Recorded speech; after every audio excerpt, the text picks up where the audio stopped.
The Broken Spur Roadhouse breathed like a living thing. Low light, scarred wood, the smell of oil and spilled whiskey still clinging to the air.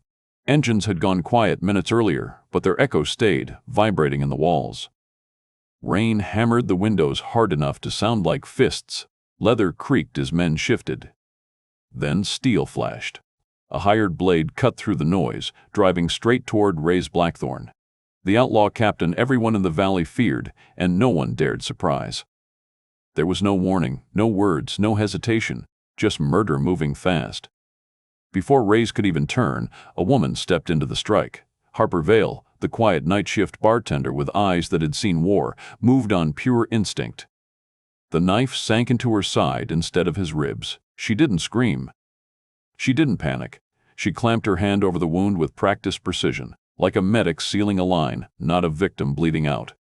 Blood splashed across the floor. The room froze. Raze caught her as her legs gave out, his hand shaking for the first time in decades. A legend brought to his knees by a stranger's sacrifice. Outside, engines began to gather, thunder rolling closer. Sirens wailed. The attacker vanished into the storm. Harper's pulse faltered. Raze roared for his brothers to stand down and clear a path to the hospital. Before we continue, tell me, where are you watching from today? Drop it in the comments. If you like this story, hit subscribe. One question hung unanswered in the air. Why would she die for a man everyone fears? Raze Blackthorn was the kind of man people spoke about in lowered voices, even when he wasn't around. Captain of the Grim Serpents Motorcycle Club, he carried himself like a verdict already passed. Tall and broad, his body was a map of ink and scars, each one earned, none explained. His eyes were cold, measuring, the kind that made men reconsider bad decisions halfway through making them. Around Cedar Ridge, his reputation was simple and terrifying. When Raze handled a problem, it stayed handled. No loose ends, no second chances. But beneath the leather, steel, and control lived a wound that never healed. Years earlier, his young daughter had been taken by a random act of violence, senseless, fast, irreversible. It hollowed him out. Whatever softness he once had froze in that moment, replaced by rules, distance, and a refusal to feel anything that could be taken from him again. The club became structure, power became insulation. Caring became a liability he refused to carry. Harper Vale was the opposite of a legend. Most people in the Broken Spur Roadhouse barely noticed her unless they needed a refill. She worked the night shift, kept conversations short, and moved with quiet efficiency. But her eyes told a different story, sharp, alert, carrying memories she never talked about.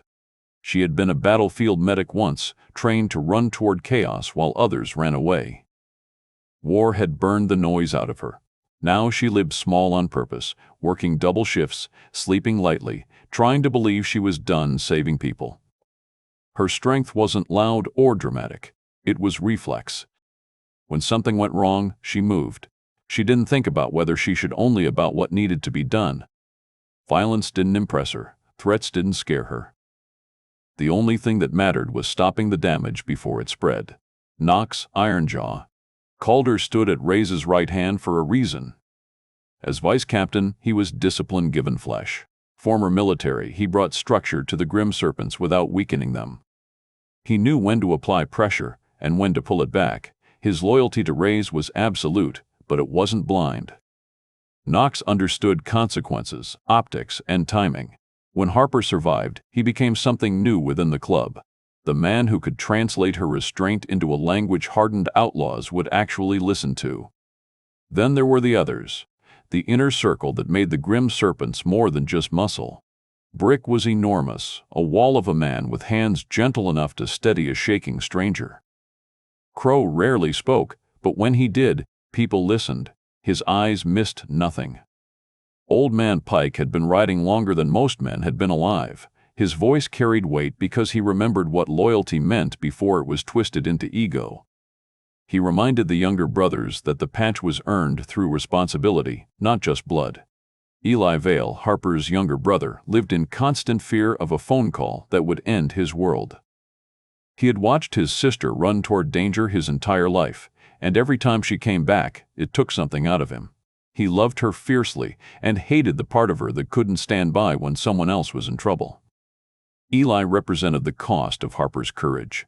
The people left behind holding their breath, hoping bravery didn't finally kill her. Silas Crow ruled the Iron Vipers Motorcycle Club with pride and poison. Where Raze valued control, Silas fed on chaos. He was sharp-tongued, manipulative, and ruthless, believing fear was the only currency that mattered. Expanding territory wasn't business to him, it was validation. Ordering the hit on Raze wasn't just strategy, it was a statement. Remove the biggest obstacle, and the rest would fall in line. He never accounted for a bartender stepping into the blade. Cedar Ridge itself felt tired, like a town that had survived too many winters and not enough hope. Once a thriving logging hub, it now lived on memory and stubbornness. Wet roads reflected fading neon signs. People worked hard just to stay afloat, surviving instead of living. When the regional hospital became surrounded by hundreds of motorcycles, fear spread fast, until nothing happened. No riots, no violence, just men standing watch. Leather and chrome formed a silent wall of loyalty, engines quiet, eyes alert. Nurses watched in disbelief as outlaws donated blood and held doors open. The town felt the shift. Chaos didn't come. Discipline did. And for the first time in years, Cedar Ridge saw something it didn't know how to name: feared men choosing restraint, because one woman had reminded them what it meant. It started like every other night in Cedar Ridge: rain, neon, and the kind of tired silence that lived behind loud music. The Broken Spur Roadhouse was busy enough to feel alive, but not busy enough to hide trouble if it walked through the door. The air carried the usual mix of beer, sweat, cigarette smoke, and wet leather. Laughter rose and fell in waves. Boots dragged across the scuffed floor. Somewhere near the back, a pool cue cracked, and a small cheer followed. Harper Vale moved through it all like she belonged to the building itself. She didn't sparkle. She didn't flirt. She didn't look for attention. She worked. Refills, receipts, ice buckets, wiped counters. She listened without really listening, reading moods the way a medic read pulse and breathing. Most people saw a bartender. Nobody saw the battlefield discipline under her skin. Raze Blackthorn sat where he always sat when he came in, half shadow, half presence. He didn't need a throne. Space opened around him naturally, like the room knew what he was. The Grim Serpents didn't announce themselves with chaos. They announced themselves with calm. Leather vests, heavy rings, ink crawling up necks and knuckles, eyes that measured exits, angles, and threats. The kind of men who looked like they'd been forged out of hard choices. Raze didn't talk much. He didn't laugh. When he spoke, it was low and final, and people obeyed without realizing they were obeying. Every story about him ended the same way. Somebody crossed a line, and they didn't get to cross another one. The town feared him for that. The town also slept a little easier because of it. Harper had served him before. He always paid. He never touched her. Never leaned in too close. Never acted like he owned her space. That alone made him different from half the men who wandered through. But different didn't mean safe. Safe didn't exist in Harper's world the way it used to. The attacker entered like he was trying to wear normal, like a costume. Young, jittery, eyes too sharp and too restless. Not drunk enough to be loose, not sober enough to be steady. His shoulders sat high like he was bracing for impact. His hands stayed close to his body, as if something heavy lived under his jacket. He didn't look around the way curious people did. He scanned the room like he was counting threats. Harper saw him the moment he stepped in, not because she was suspicious by nature, but because her mind had been trained to catch the small tells. The slight tilt of the head, the way he avoided the bar mirror because it would show what he didn't want seen. The way he kept adjusting his waistband as if he needed to remind himself the weapon was still there. The way his breathing was too fast for a man just walking inside. Harper's chest tightened, not with fear, but with recognition. Trouble. She watched him drift through the crowd, moving closer to Raze's corner. He didn't order a drink. Didn't greet anyone. Didn't pause. He was a straight line in a room full of circles. Raze noticed too, but his face didn't change. He turned his glass slowly in his hand, eyes still. posture relaxed. That calm was what made him terrifying. Men like Raze didn't fidget when danger showed up. They waited for it to commit. The attacker committed fast. It happened in a heartbeat. A shoulder bump. A stumble that looked accidental. A hand flashed up, and steel caught the bar light like a cruel wink. The blade drove toward Raze's ribs with pure intent. No warning, no shout. No big speech. Just murder in motion. Harper didn't think. Thinking was too slow. Her body moved the way it always had when someone was about to die. She crossed the space between herself and the threat, like the floor wasn't even there.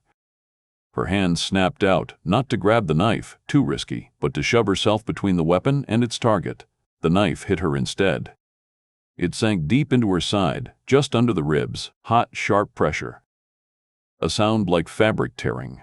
For a split second, she felt nothing but impact, like her brain was still deciding how to process the pain. Then the heat spread. Her knees threatened to fold.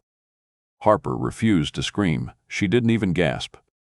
Her hands went to the wound immediately, clamping down hard, fingers slicking with blood. Her eyes stayed locked on the attacker's face, reading him. Not hating him, assessing him. Like he was another kind of injury. The room went silent, in the way storms go silent before they tear something apart. Raze caught her before she hit the floor. His hands were suddenly red, fingers pressing into her jacket, trying to stop what he couldn't control. His face tightened, not with rage, but with something far older and more dangerous. Fear. Not for himself. For her. Harper's vision blurred around the edges. She heard voices rise, chairs scraping, boots shifting. Grim Serpent stood up like a single organism, Brick's fist clenched. Crow's hand moved toward his belt. Knox's eyes turned into knives, already calculating who to break first and what pieces to leave behind. The attacker backed away, panicked now that the plan had changed. He hadn't planned on hurting the bartender. He'd planned on killing the captain and running. Harper's blood wasn't part of the deal. Harper's survival wasn't part of the deal. He turned and bolted into the crowd. And in that moment, something happened that no one expected. Raze roared, low and violent, and every brother froze. N-O. One word, one command. They stopped. They wanted blood. They wanted to chase. They wanted to tear the attacker apart and send a message so loud it would echo across the entire state. That was what people believed the Grim Serpents did. But Raze didn't move toward vengeance. He tightened his hold on Harper and looked down at her like the world had narrowed to one thing: breath, blood. Life slipping away. "Stay with me," he said, voice rough, almost broken. "Don't you dare check out on me." Harper tried to speak, but it came out as a thin breath, her hand pressed harder to the wound. She was already calculating. How deep? How fast she was bleeding? Whether the knife clipped something vital? Raze lifted her, cradling her like she weighed nothing. He didn't hand her off. He didn't wait for an ambulance. He carried her himself, straight out the front door, into the rain, into the glare of headlights and the roar of engines igniting in response to his movement. The attacker vanished into the storm. Sirens began somewhere far off, delayed by distance and weather. Panic spread through the bar, people shouting, phones out, whispering, filming, praying. Word moved faster than police ever could. A waitress just took a knife for Raze Blackthorn. Outside, the Grim Serpents formed a moving shield.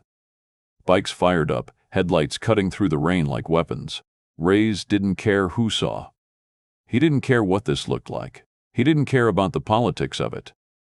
He only cared that Harper's blood was on his hands, and he wasn't going to let her die. They reached the hospital like a storm breaking through doors that weren't built to hold it. Nurses stared. Security hesitated. A deputy reached for his radio, eyes wide as the outlaw captain carried a bleeding woman into fluorescent light like he belonged there. Raze didn't ask permission. He demanded survival. "She's family," he said, voice low enough to shake the air. "You save her." Medical staff moved because they had to, because duty was duty. Because the woman in his arms was dying, but also because something in Raze's tone carried a promise that could turn into a threat if they failed. Harper was taken from him, rolled into surgery, swallowed by swinging doors. The bright hallway suddenly felt colder without her. Raze stood there, hands still dripping, rainwater mixing with blood, his chest rising and falling like he was trying to keep his own heart from tearing loose. Knox stepped beside him. "Whoever did this," Knox murmured. "It wasn't random." Raze didn't answer right away. His eyes stayed on the doors that had taken Harper away. "No," he finally said, voice flat with certainty. "It was a message. And the worst part was this: the message wasn't finished." Harper's sacrifice had interrupted the first strike, but the war behind it was still alive, still moving, still hungry. Someone had decided Raze Blackthorn needed to die, and they had paid for it like it was business. Walking away wasn't possible now. Not for Raze.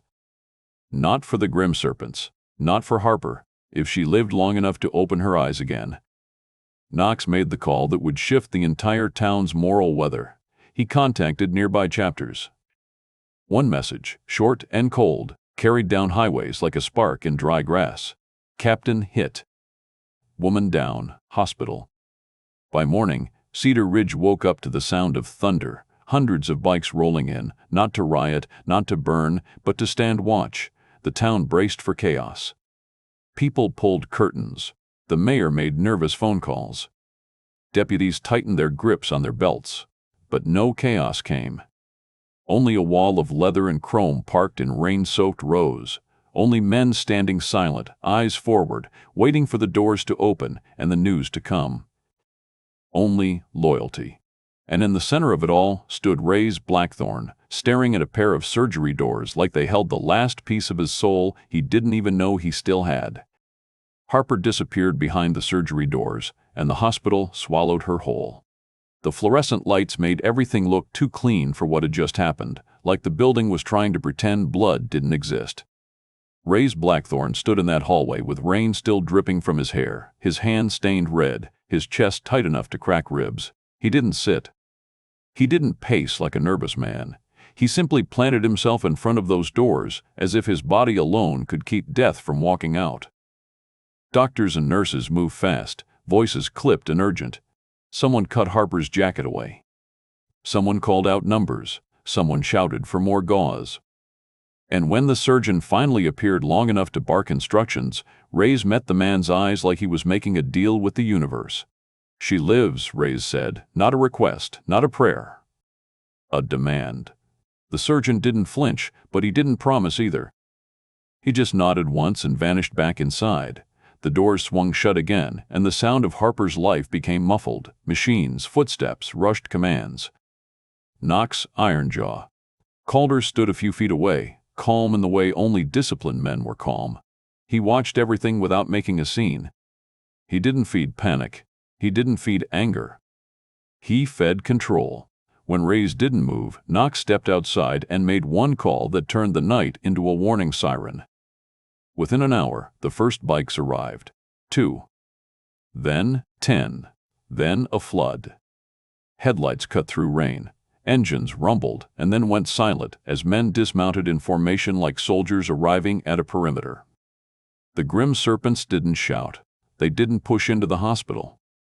They didn't threaten the staff. They simply took positions. On sidewalks, at entrances, along the parking lot edges. Silent sentries in leather and ink. By dawn, the hospital looked like it had been surrounded by a storm that chose to sit still. Cedar Ridge woke to the sight and felt its stomach drop. Curtains twitched, phones buzzed.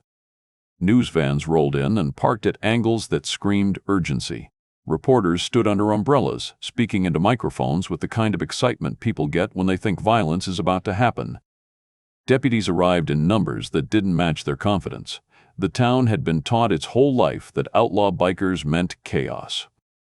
But chaos didn't come. What came was discipline. A nurse stepped outside for a smoke and froze when she saw the wall of motorcycles. Brick, the biggest man in the lot, turned his head toward her and nodded once, polite as church. He didn't leer. He didn't speak. He just moved slightly to give her space. That small gesture hit harder than any threat could have. Inside, the head nurse walked through the hallway like she expected shouting, broken windows, someone getting dragged away. Instead, she found quiet. Grim Serpent brothers sat on benches without taking up extra room. They kept voices low. They moved only when staff needed the corridor clear. When a doctor hurried past, Crow held a door open without being asked. Old Man Pike told a younger brother to tuck his temper back in his chest like it was a weapon that didn't belong here. "This is a hospital," Pike muttered. "Not a damn clubhouse." Even the deputies hesitated. They'd come ready for a fight. But it was hard to justify barking orders at men who weren't breaking any rules, men who watched them with steady eyes but didn't provoke. The deputy in charge, a tired-faced local who'd seen enough bar brawls to hate paperwork, kept shifting his weight like the ground under him had changed shape. Raze wasn't outside with the show of loyalty. He didn't care about the optics. He didn't care about the cameras catching his face. He stayed close to Harper, even when they wouldn't let him in. When they finally moved her to the intensive unit, he saw her through a window first, pale, hooked to machines, bruised around the edges like life had tried to drop her and she'd refused to fall all the way. Tubes ran from her arms. A bandage wrapped her side thick enough to look like armor. Raze stood there, staring, his jaw clenched so tight it looked like stone. Knox stepped in beside him, voice low. "Doc says she's still fighting." Raze didn't answer.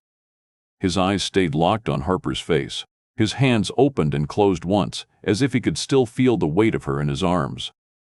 Then the alarm sounded. It wasn't dramatic at first, just a sharp change in the rhythm of the machines.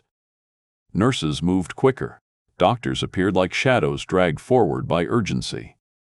Raze leaned closer to the glass, his breath fogging it. A nurse said something under her breath that turned Raze's stomach cold. "She's crashing." The ICU erupted into motion. Someone started compressions. Someone yelled for the paddles. The heart monitor screamed like a siren in Raze's ears. He watched Harper's body jolt when they shocked her, watched her chest rise and fall under someone else's hands. For a moment, only a moment, Harper was gone. Raze didn't move. He didn't blink. He stood there like a man being forced to relive the worst day of his life. The same helplessness. The same unfairness. The same lesson that caring only meant suffering. Then the monitor beeped again. One beat. Then another. Harper's heart stumbled back into rhythm like it had been dragged out of darkness by sheer stubborn will. Raze exhaled a breath he didn't remember holding. His forehead touched the glass, and the movement looked dangerously close to devotion. Knox watched him carefully, reading the shift. Raze Blackthorn didn't do prayer. Didn't do hope. Didn't do begging. But here he was, trapped in the hallway of a hospital, needing something he couldn't take by force. When they finally let him into the room for a few minutes, Raze stepped in like he was walking into sacred ground. The machines hummed. The lights were dim. Harper lay still, lashes dark against pale skin, her hand limp on the sheet. Raze sat beside her, careful with the chair like he didn't belong in soft places. He didn't know what to do with silence when there wasn't an enemy in it. He stared at her bandages, at the bruising near the wound, at the faint rise and fall of her breathing. "You don't even know me," he murmured, voice rough. "You don't know what I've done." His fingers hovered near her hand, then finally touched her knuckles lightly, like he was afraid she'd shatter. "I buried my kid," he said, the words tasting like rust. "And I told myself I'd never feel that again. I told myself I'd become the kind of man nothing could take from." He swallowed hard, eyes fixed on her face like he needed her to hear him even if she couldn't. "And then you stepped in front of a knife for me like I was worth saving." Outside, while Raze spoke into that quiet room, Knox worked. He didn't interrogate people in public. He didn't swing fists without purpose. He moved like a hunter. He spoke to bar staff, checked cameras, tracked the attacker's path through rain and darkness. He learned enough fast to confirm what his instincts had already told him. That knife wasn't random. Someone had paid for it. Harper woke later to the sound of engines outside her window and the sight of Raze asleep in a chair beside her bed, his arms crossed, his head bowed like a guard who refused to leave his post. Her throat was dry, pain flared when she shifted. She tried to sit up and immediately regretted it. A nurse rushed in, relief flooding her face. "Easy, sweetheart, you're alive." Harper blinked, confused. She remembered the knife, the blood, the weight of Raze catching her. She remembered the rain. Then she heard it again, low, distant thunder, engines. "What is that?" she rasped. The nurse hesitated, then glanced toward the window. "They're here for you." Harper's eyes widened. "Who?" The nurse gave a look that said she still couldn't believe what she was saying. "The Grim Serpents. All of them. More than I can count." Harper turned her head toward the window, seeing rows of bikes, men standing in rain, silent as statues. Her chest tightened, not with pride, but with shock. She hadn't meant to start anything. She'd only moved because someone was about to die. Tears welled in her eyes without her permission. Raze stirred, waking like a man snapping out of a nightmare. His gaze locked onto hers, and something raw crossed his face before he masked it. "You're awake," he said softly, like the words mattered. Harper tried to speak again, but her voice cracked. You didn't have to." "I did," Raze cut in. Not harsh. Final. "I'm here." When Eli Vale arrived, he didn't storm in like a hero. He walked in like a man holding his breath, eyes red, hands shaking. The second he saw Harper alive, his face crumpled. "You can't keep doing this," he whispered, voice breaking. "You can't keep throwing yourself into death and calling it bravery." Harper's eyes filled again. "Eli." "No," he said, wiping at his face angrily. "You don't get to Eli me. I'm the one who gets the phone calls. I'm the one who imagines you on a slab every time you don't answer." The room went quiet. Even Raze looked away for a second, like Eli's words stabbed somewhere familiar. Harper reached for her brother's hand, weak but determined. "I didn't choose to die," she whispered. "I chose to stop it." Eli squeezed her fingers like he was afraid she'd vanish. "Then choose to come back," he said. "For once, choose to stay." Before Harper could answer, the first warning arrived. A nurse entered holding a small envelope, face tight. "This was left at the front desk," she said cautiously, eyes flicking to Raze like she wasn't sure what would happen next. Raze opened it. Inside was a single card and a message written in block letters. This was a practice run. Raze's jaw tightened. Knox stepped in and read over his shoulder, eyes going cold. Almost immediately, another report came in. Iron Viper scouts spotted at the edge of town, watching the hospital, counting the bikes, measuring the response. Then Raze's phone buzzed. A number he didn't recognize. A voice he did. Silas Crow. Smooth. Mocking. Confident. "Heard you got sentimental," Silas said. "A bartender taking a blade for you makes a pretty story." Raze's eyes narrowed. "You did this," Silas chuckled. "I did a lot of things. But this? This is only the beginning. That woman? She's a liability now. A symbol." Raze's voice dropped into something dangerous. "Say her name again." Silas didn't flinch through the line. "Harper Vale. And if you think hiding behind hospital walls changes the rules, you're about to learn something." The call ended. Harper watched Raze's face and understood without being told this wasn't over. Not even close. Police pressure increased. Deputies wanted the bikers gone. Administrators whispered about lockdowns. The town grew tense again, waiting for the violence it assumed had to come eventually. But the moral tension inside Raze was worse than any external threat. His instincts screamed for blood, for swift, brutal correction. That was the old way. That was what kept enemies afraid. But Harper's presence, quiet, wounded, unbreakable, demanded something else without ever asking for it. She didn't preach. She didn't beg. She simply existed as living proof that strength wasn't always louder violence. And Raze Blackthorn, a man built on finality, found himself standing at the edge of a choice that could rewrite him, not whether to win, but how. Knox Ironjaw. Calder didn't sleep much after the card showed up. He didn't pace hospital hallways like the others, feeding rage and rumors. He moved with quiet purpose, the same way he used to move through hostile territory overseas, eyes up, mouth shut, mind working. By the time the second rain-soaked morning rolled in, Knox had already walked the back alleys behind the Broken Spur, spoken to people who didn't like talking, and pulled security footage from a gas station camera that barely worked. The attacker hadn't come from nowhere. He'd been parked 2 streets over, sitting in a cheap car with its lights off, watching the Roadhouse for nearly an hour. He didn't look like a man seeking trouble for fun. He looked like a man bracing for a job that could kill him. Knox found the name on the car rental paperwork after leaning on the right desk clerk with the right kind of pressure. A burner phone number came next. Then another camera caught the attacker meeting someone near the riverfront. Quick exchange, envelope, a nod, then separate directions. Knox didn't recognize the courier, but he recognized the patch under the man's jacket when the wind kicked it open for half a second. Iron Vipers.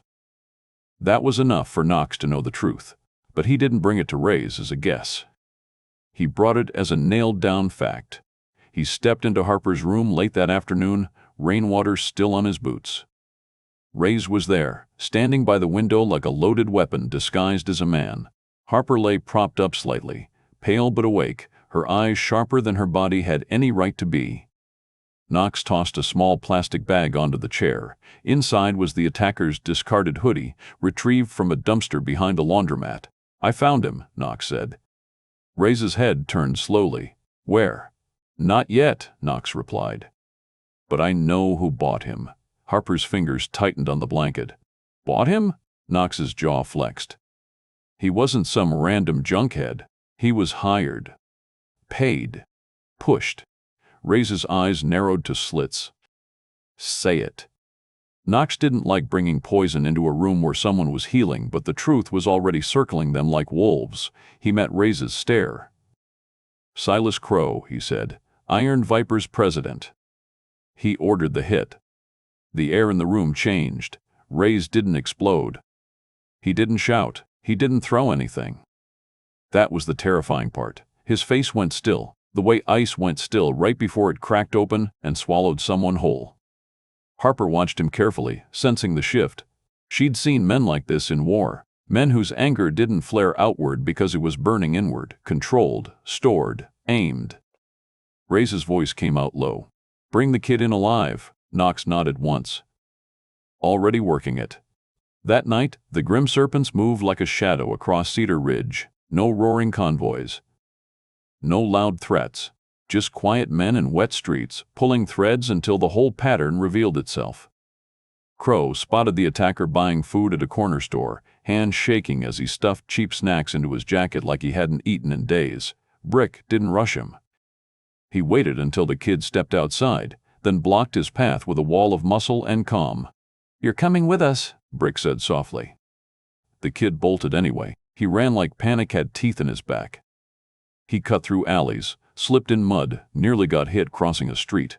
Crow stayed on him from a distance, guiding the trap. Old Man Pike waited at the end of the alley with two other brothers, arms crossed, face unreadable. The kid skidded to a stop when he realized he'd run straight into a dead end. He turned, chest heaving, eyes wild. "Please," he rasped. I didn't mean." Knox stepped forward out of the rain, his face hard but not cruel. "You meant enough." They took him without fanfare. No broken bones in the street, no public spectacle. They hooded him, loaded him into a van, and disappeared back into the night. By the time dawn broke, the attacker was tied to a chair in a quiet storage building the club used for business.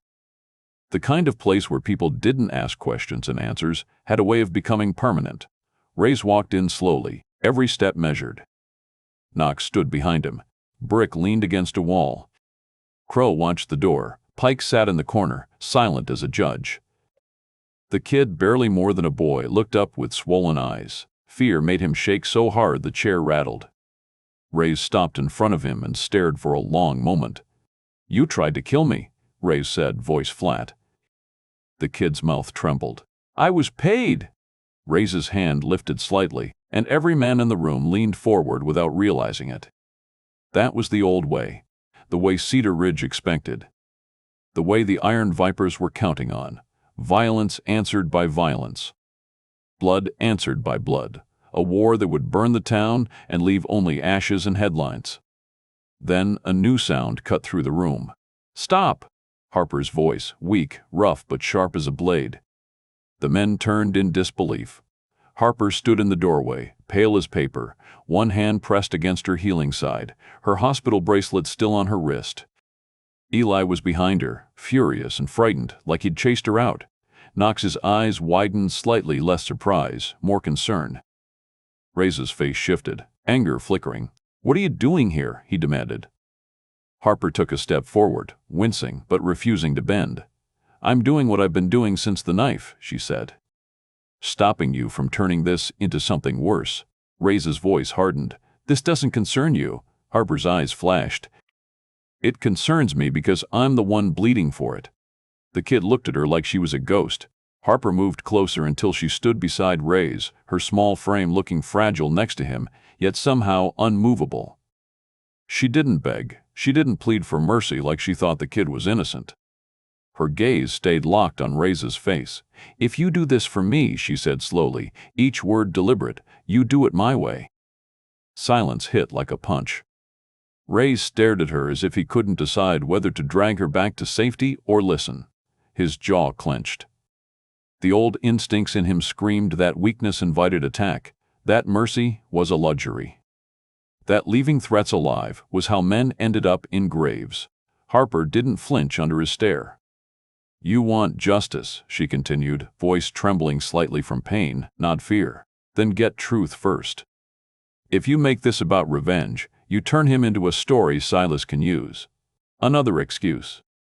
Another spark, and then more people bleed. Maybe Eli. Maybe nurses.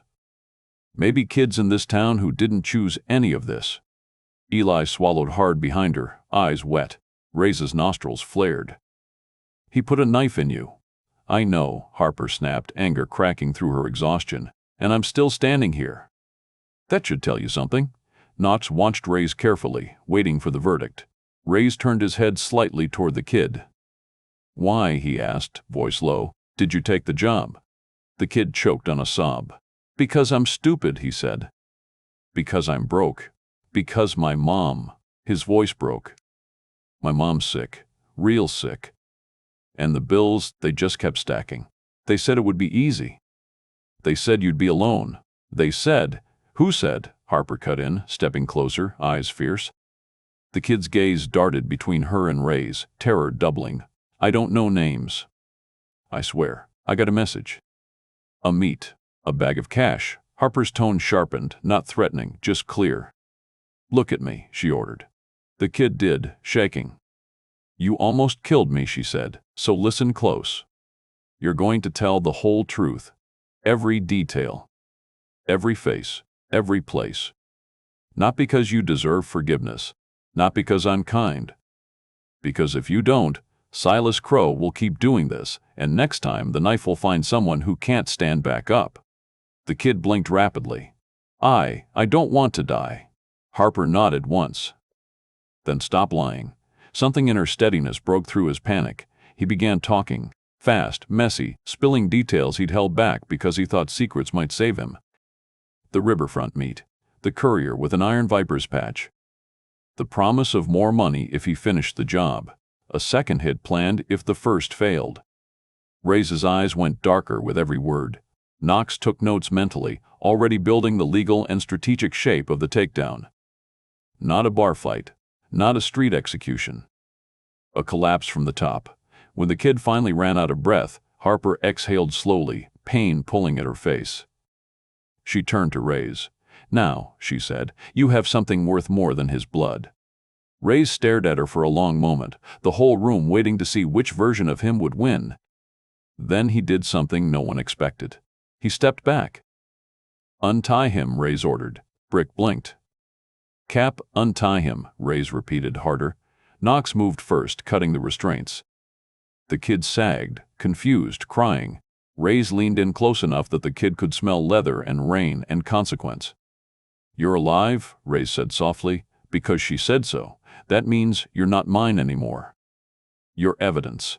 You're a witness. And if you run, if you lie again, if you put one more person in the ground, I will finish what you started." The kid nodded violently, sobbing. "I won't." "I swear."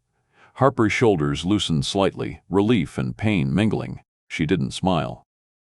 This wasn't victory. It was a choice. And that choice, Raze choosing discipline over brutality, was the true midpoint of everything. It didn't just stall revenge. It rewired the Grim Serpent's identity in real time. Every man in that room felt it. The patch didn't change. The code did. But Silas Crowe wasn't done. That same evening, while the club scrambled to move the attacker into police custody, a shadow slipped through hospital corridors under the cover of chaos. Cameras glitched. A nurse swore she saw a maintenance badge that didn't belong. A door that should have been locked wasn't. Harper lay back in her hospital bed, exhausted, her body trembling from what she'd forced herself to do. Then the room's temperature changed. A presence. She turned her head slowly. A man stood near the window, half hidden by dim light, smiling like he owned fear. Silas Crowe. He lifted a finger to his lips in a mocking gesture, then spoke softly, almost kindly. "You really are something special," he murmured. "And special things get broken." The clock started ticking. The hospital at night had a different kind of silence than the woods outside Cedar Ridge. The woods were alive, wind, branches, distant animals. The hospital was silence made by rules, doors that clicked shut. Rubber soles whispering on tile, machines humming like quiet hearts. It was the kind of place where life and death negotiated behind curtains, while the rest of the world pretended not to hear. Harper Vale lay awake in her bed, staring at the ceiling, listening to the steady beep of the monitor like it was keeping time for her thoughts. Her side throbbed with every breath.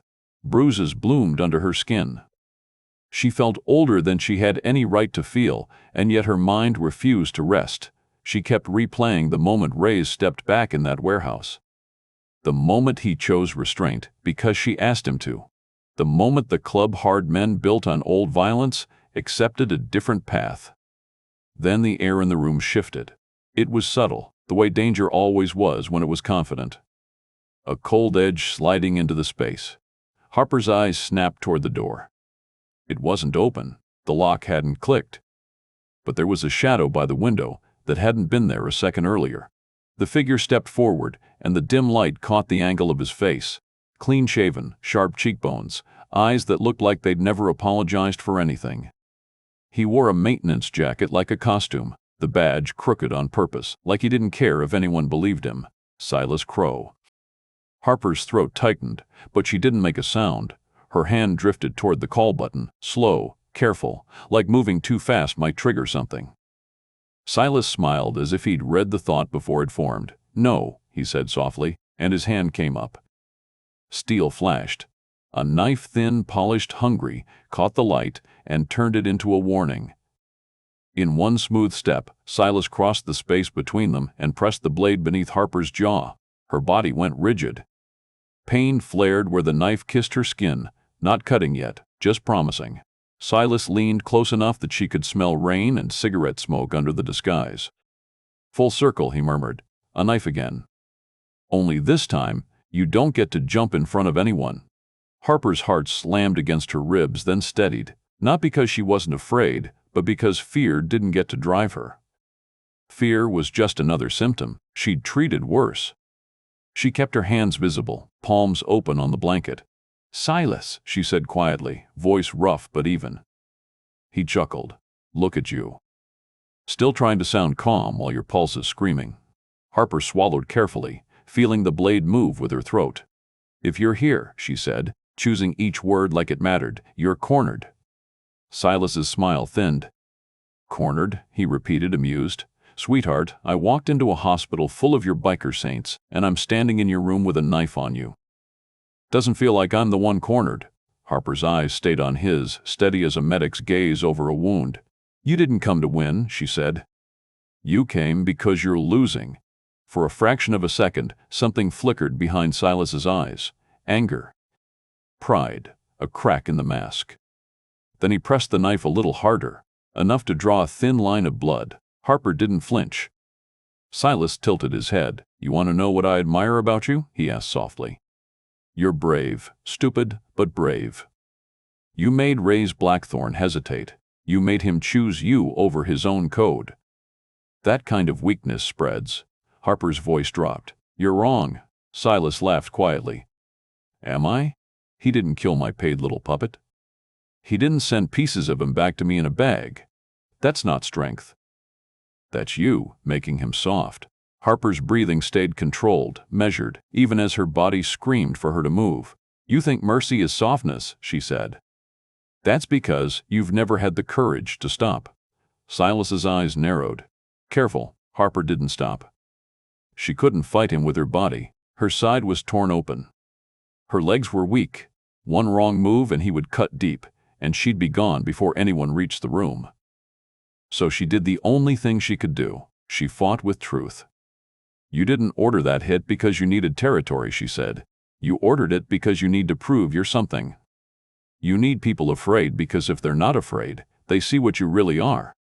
Silas's grip tightened. His voice grew colder. And what's that? Harper lifted her eyes, unblinking. A man who's terrified of being forgotten. The blade trembled barely, but Harper felt it. That tiny shake was louder than any scream. Silas's jaw flexed. You don't know anything about me. Harper's gaze flicked to his hand, a ring on his finger. Not a club ring, a simpler one, worn smooth with use. That ring says you've got a kid, she said quietly. Silas froze for half a heartbeat. His eyes hardened. Don't. Harper pressed on anyway, because she saw the opening, and she understood openings didn't last. You've got a daughter, she continued, voice calm as if she were reading vitals. And you love her. You'll pretend you don't, because love is leverage. But you do. Silas's knife pushed closer, his breath hot. Shut your mouth. Harper's eyes didn't waver. Picture her, she said. Not as a name you throw around. Picture her face. Picture her seeing this. Silas's face tightened, anger fighting something deeper. Harper's voice softened, not weak, just human. Picture her standing in court someday, she said. Not because she hates you. Because she can't carry the weight of what you did. Picture her hearing that you murdered a wounded woman in a hospital bed. Picture her learning that her father's pride was worth more than a stranger's life. The knife trembled again. Silas's jaw clenched like he was biting back a shout. Harper leaned into it, carefully, because she could feel the shift. He wasn't steady anymore. He wasn't the untouchable predator. He was a man with something to lose, and he hated that she could see it. You think you're powerful, Harper whispered, but real power is being able to stop. Real strength is walking away when your pride is screaming to finish it. Silas's eyes flashed. You think you can talk me out of it? I think, Harper said, voice barely above a breath, that you already see her in your head. And you can't unsee her. Silas's hand shook, just enough that the blade lifted a fraction away from Harper's skin. His certainty, so sharp, so smug, fractured at the edges. Harper could hear it in his breathing, the slight stumble, the way his control wasn't perfect anymore. Then footsteps thundered in the hall. Heavy. Fast. Unmistakable. The door slammed open so hard it bounced off the wall. Raze Blackthorn filled the frame like a storm given a body. His eyes were black with fury, his face carved into something inhuman. In his hand was a gun steady, aimed, ready to end everything in one loud second. Behind him, Knox and two deputies spilled into the doorway, weapons raised, radios squawking, panic flooding the corridor. But none of them mattered in that moment. The room belonged to Raze and Silas, and Harper's heartbeat trapped between them. Silas's knife pressed again, reflexive, but his confidence was gone. Raze took one step forward. Let her go, he said. It wasn't a shout. It was worse than that. It was a promise. Silas's eyes darted between Harper and Raze, calculating. He tried to bring the smugness back, tried to pretend this was still control. You'll shoot me in a hospital? Silas sneered. That's your big redemption story now? Raze's jaw clenched. His gun didn't waver. I will do whatever keeps her breathing. Harper's eyes flicked to Raze, and in that glance she gave him something he didn't expect. Trust. Not the fragile kind. The hard kind. The kind that told him she believed he could hold the rage back. Harper spoke, voice thin but steady. Raze, don't. Raze's nostrils flared. His entire body looked like it wanted to erupt into violence. But he heard her. That was the change. That was the proof her sacrifice hadn't just saved his life. It had rewritten the way he chose to use power. Silas felt it too. He saw it in Raze's restraint, and for the first time, he looked uncertain. Harper swallowed carefully and spoke again, still pinned under the knife. Silas, she said. If you kill me, you don't win. You prove me right. You prove your daughter will someday look at your name and feel ashamed." Silas's hand shook harder now. The deputy shouted commands from the doorway, but their words blurred into background noise. Knox's eyes stayed locked on Silas's wrist, waiting for the drop.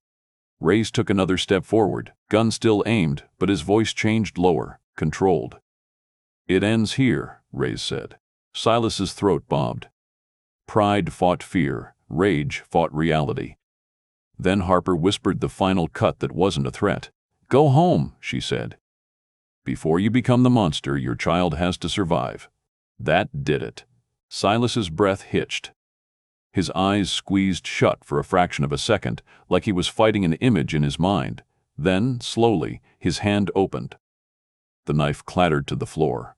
Harper exhaled shakily, and Knox moved instantly, grabbing Silas, yanking him back, slamming him into the wall. Deputies swarmed, cuffs snapping shut. Silas didn't fight. He looked hollow now, like surrender had stripped him bare. Raze rushed to Harper's bedside, hands hovering, careful not to hurt her, his rage shifting into something fierce and protective.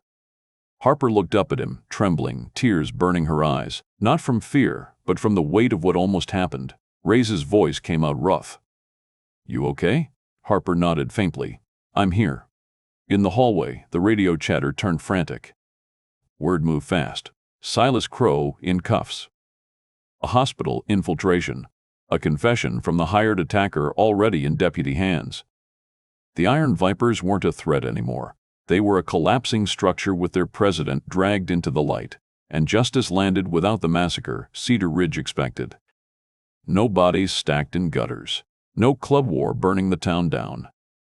No blood tribute to satisfy pride. Just the sound of cuffs tightening, a knife hitting tile, and a feared biker captain choosing restraint because a woman who should have been dead refused to let the cycle continue. The aftermath didn't arrive with explosions or headlines screaming about bloodshed. It arrived quietly, like dawn after a storm that everyone expected to level the town but somehow didn't. Cedar Ridge woke up tense, braced for retaliation, for sirens and smoke and rumors of bodies found where they shouldn't be. None of that came. What came instead was confusion. The grim serpents didn't disappear when Silas Crow was hauled away in cuffs. They stayed. They stayed in the hospital parking lot, in the halls, in the waiting rooms. They stayed in disciplined silence, engines quiet, tempers leashed. When administrators hesitantly asked them to leave, Raze Blackthorn didn't argue. He listened. He nodded. He complied. That alone rattled people. Within hours, something even stranger happened. A nurse announced over the intercom that the blood bank was running low after the emergency response. Before anyone could scramble for a plan, Brick was already on his feet. "Where do you need us?" he asked. One by one, grim serpent brothers rolled up their sleeves. Tattooed arms stretched out under sterile lights. Crow sat patiently with a needle in his vein, eyes closed, breathing slow. Pike cracked a dry joke about being too old to leak much good blood, but offering it anyway. Men the town had crossed the street to avoid were now filling donation chairs, cracking plastic cups, thanking nurses by name. Patricia Holloway, the head nurse who'd spent years bracing for worst-case scenarios, watched it all with a frown she couldn't quite justify anymore. These weren't monsters. They were men choosing discipline when no one would have blamed them for chaos. Fear didn't vanish overnight, but it softened into something unfamiliar. Respect. Patients noticed too. A frightened elderly man was helped to the bathroom by a biker twice his size. A woman with a crying child found a leather-clad stranger kneeling down to make faces until the kid laughed. The hospital didn't feel like a battlefield anymore. It felt protected. Raze moved through it all without fanfare. He didn't pose for cameras. He didn't speak to reporters. When deputies nodded at him now, it wasn't with tension. It was with acknowledgement. He spent most of his time in Harper's room, sitting in the same chair he'd nearly worn into the floor. Harper healed slowly. Her body ached. Her strength came back in pieces, but her mind stayed clear, sharp as ever. She watched the changes outside her window and struggled to process them. "I didn't mean to do this," she said one afternoon, gesturing weakly toward the parking lot full of bikes.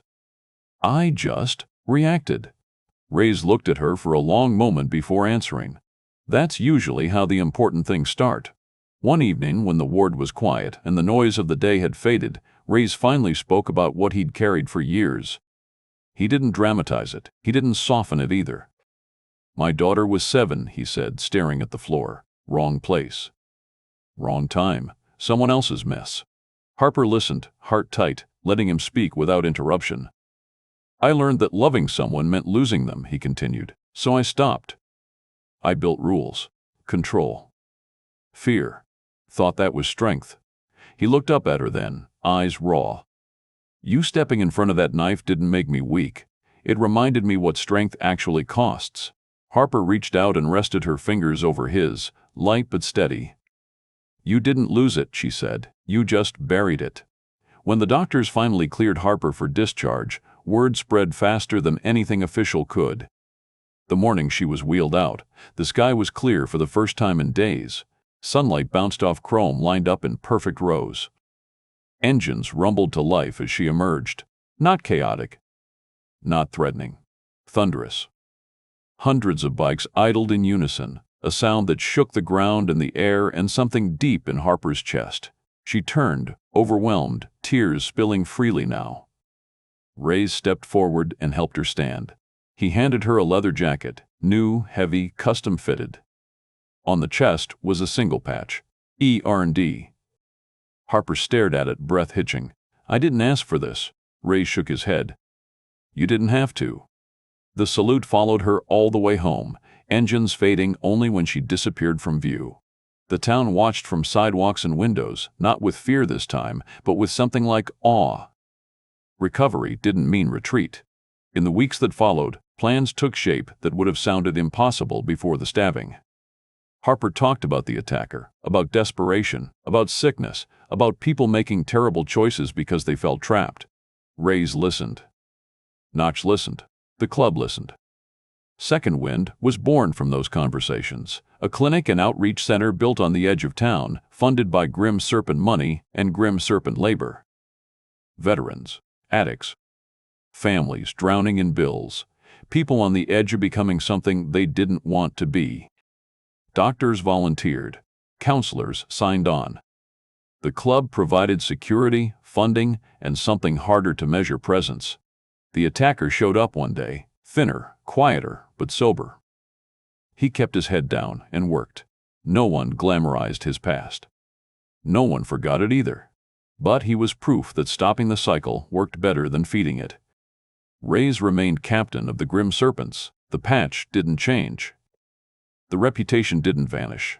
They were still dangerous men. But now that danger had direction. They protected hospitals.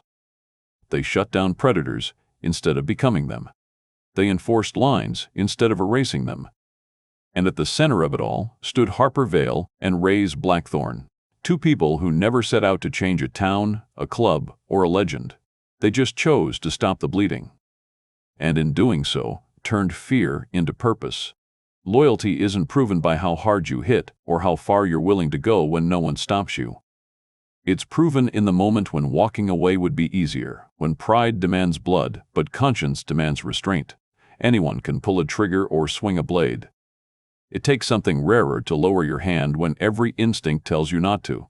Strength isn't the absence of mercy. It's the discipline to choose it when revenge is sitting right in front of you, begging to be taken. Real power isn't fear. Fear burns fast and leaves nothing but ash. True power is control, the kind that protects instead of destroys, the kind that ends cycles instead of feeding them.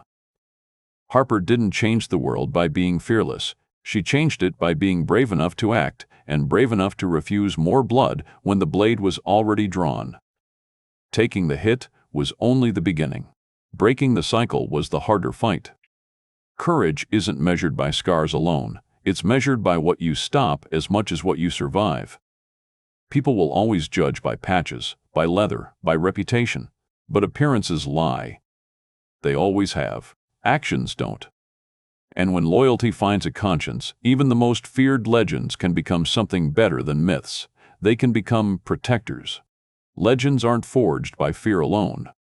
They're forged in seconds. Those brief, brutal moments when a choice has to be made, and there's no time to weigh the cost. one step forward. One act of courage. One decision that changes everything. If this story moved you, take a moment and let us know where you're watching from. Hit like if it stayed with you, subscribe if you believe stories like this matter, and drop a comment answering this question: would you have stepped in, knowing what it might cost? Because engines can fade, chrome can rust, reputations can change, but loyalty earned in blood, restraint, and truth that stays long after the road goes quiet.